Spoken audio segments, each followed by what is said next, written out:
Et j'ai la chance de recevoir un réalisateur et un comédien qui portent à l'écran le destin tragique d'un prof qui n'aurait jamais pu imaginer voir son nom inscrit dans les livres d'histoire.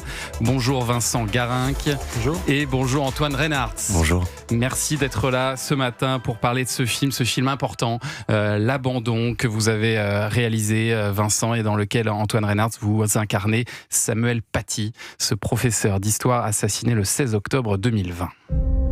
J'ai jamais rêvé d'être un héros. Mais que mes cours réveillent une vocation, ça oui, j'avoue que j'en ai rêvé. Bonjour Monsieur Paty. Aujourd'hui, on va faire une étude de cas.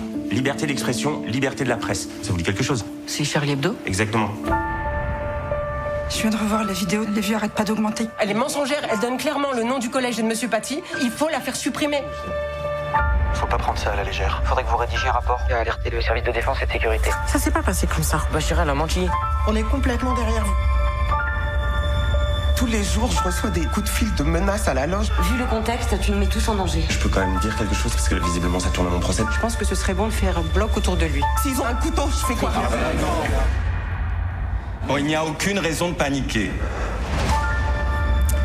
L'Abandon, qui détaille les 11 derniers jours de Samuel Paty, l'enchaînement de mensonges, de lâcheté, l'engrenage terrible qui a mené à son assassinat. Antoine Reinhardt, quand vous avez lu le scénario, vous avez réalisé en fait que vous connaissiez pas vraiment cette affaire. Ouais, ce qui est fou parce qu'on a quand même été abreuvé d'infos, ouais. Mais bizarrement, et même autour de moi, je me rends compte, bon, évidemment, il y a son assassinat barbare, ça, beaucoup en ont parlé, et d'ailleurs dans le film, on est assez pudique là-dessus.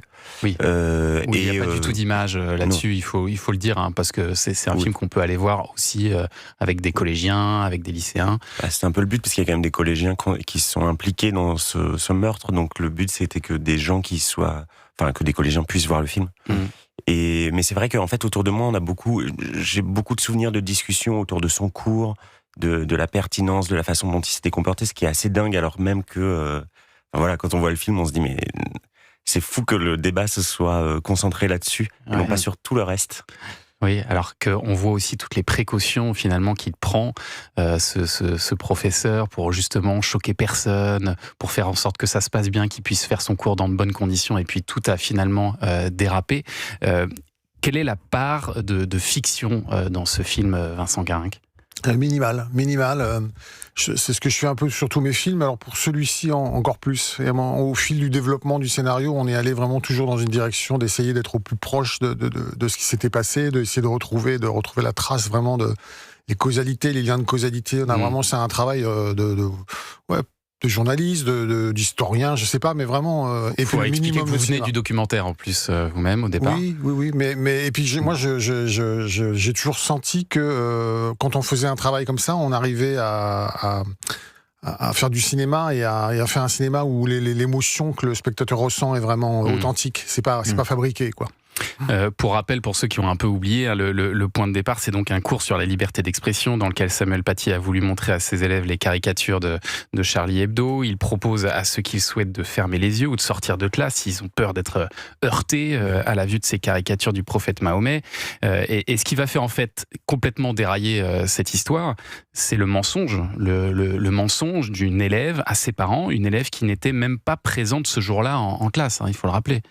Antoine Reinhardt. Ce qui est fou, c'est que, effectivement, en fait, le fait qu'une jeune fille de 13 ans mente parce qu'elle est virée du collège et qu'elle donne un gros mytho à ses parents, c'est quelque chose d'assez basique. Oui. Mais le fait que tout s'emballe après ça et que 10 jours après, son professeur soit décapité, là, il y a quelque chose qui va pas du tout et qui montre qu'il y a plein d'endroits de défaillance et de culpabilité de gens qui, au lieu de juste voir qu'une jeune fille est capable de mentir, sont tellement contents de plonger dans un combat qu'ils pensent juste et qui pourrait être juste contre l'islamophobie, mais qui en l'occurrence c'est juste...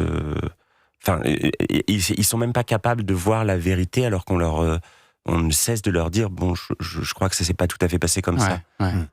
Pour incarner ce rôle qui est pas commun, celui de Samuel Paty, comment est-ce que vous travaillez ? Je crois que vous avez rencontré la sœur de Samuel Paty, c'est ça ? C'est-à-dire que c'est pas un biopic, c'est pas quelque chose sur sa vie. Alors c'est un équilibre.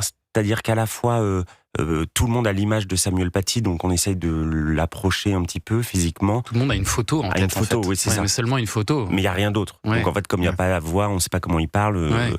Il y a pas de mimétisme, il y a pas de travail. Mais physiquement, déjà, c'est assez bluffant quand même. Surtout qu'il y a un morphing à la fin du film. Où vous ne faites plus qu'un avec Samuel Paty. Physiquement, c'est impressionnant quand même. C'est-à-dire comme ce symbole est très très fort et très ancré en nous, sinon on passe un quart d'heure du film à se dire tiens, pourquoi il a pris cet acteur qui lui ressemble pas du tout. Donc déjà ça, faut éviter ça.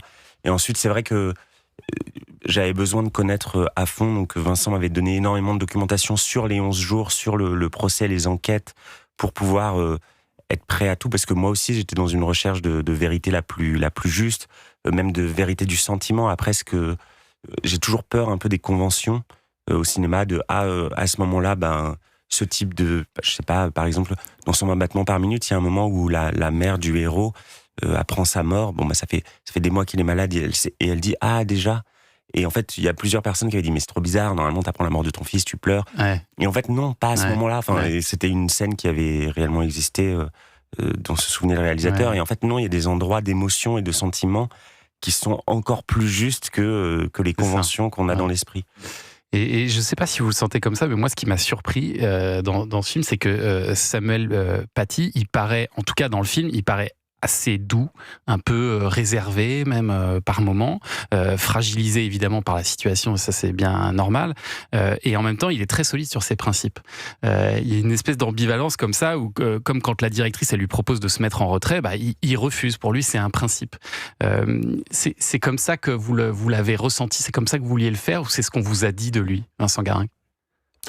Ah oui, non, c'est très documenté, c'est documenté. Hein, je veux dire, là où il y a de la véracité dans ce film, c'est qu'aussi ce qu'on fait dire à Antoine Reynars, qui l'interprète, c'est vraiment c'est à travers des témoignages des gens qui ont dit ce qui s'était passé, et aussi des mails qu'il envoyait. Et dans les mails, on voit effectivement, il était droit dans ses bottes. Enfin, je veux dire, il avait cette bienveillance, mais cette gentillesse, ça aussi, il l'avait. Ça, c'est dit partout.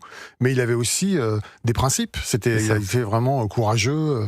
Et c'est vraiment le personnage, et comme ça on a vraiment approché, on s'est vraiment servi des témoignages, parce que beaucoup de gens ont parlé de lui évidemment après l'attentat.